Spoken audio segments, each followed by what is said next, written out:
Kita beralih ke Jawa Tengah. Pusat Vulkanologi dan Mitigasi Bencana Geologi atau PVMBG mencatat Gunung Merapi dengan status siaga level 3 seusai Gunung Semeru meletus. Saat ini Gunung Merapi terus mengalami fase erupsi efusif dengan aktivitas berupa pertumbuhan kubah lava, guguran dan juga awan panas guguran. Informasi lebih lengkapnya akan disampaikan oleh jurnalis Tribun Solo. Ada rekan Tri Widodo yang kini sudah bergabung bersama kami. Halo rekan Tri. Halo Dia dan Tribun. Iya, silakan rekan Tri dengan laporan Anda. Bagaimana dengan kondisi Merapi saat ini? Apakah terpengaruh dengan erupsi Gunung Semeru di Jawa Timur? Iya, Dia dan Tribun dapat saya informasikan dari Merapi, di mana Gunung Merapi sejak tanggal 5 November 2020 lalu sudah dinyatakan siaga, di mana saat ini sejak tanggal 5 itu sampai saat ini Gunung Merapi mengalami fase erupsi efusif di mana adanya pertumbuhan kubah lava, guguran lava ataupun awan panas guguran.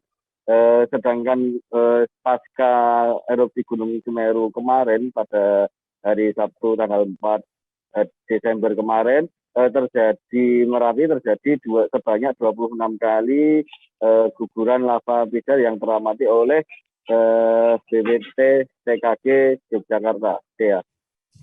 Baik, lalu apakah belakangan ini terjadi erupsi yang berdampak dengan adanya hujan abu? Iya, Dia dapat saya informasikan jika sejak tanggal 5 November 2020 lalu, Gunung Merapi terus mengeluarkan semacam awan panas guguran.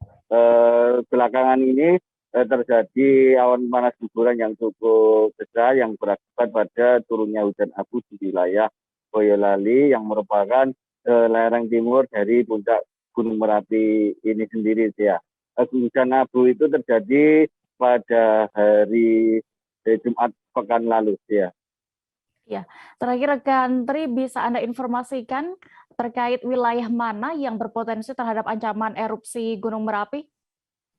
Iya, dapat saya informasikan berdasarkan informasi yang kami terima dari BPPTKG Yogyakarta bahwasanya untuk wilayah Merapi yang berpotensi terjadinya ancaman bahaya erupsi, yakni masih berada di sektor tenggara hingga barat daya dari Gunung Merapi ini sendiri. Adapun untuk sektor barat daya atau aliran Sungai Woro, ancaman bahaya maksimal mencapai 3 km dan untuk ancaman bahaya ke Sungai Gendol dan Sungai Kuning dan Sungai Boyong serta Krasak dan Bebeng serta Sungai Putih, ancaman bahayanya mencapai 5 km. Ya.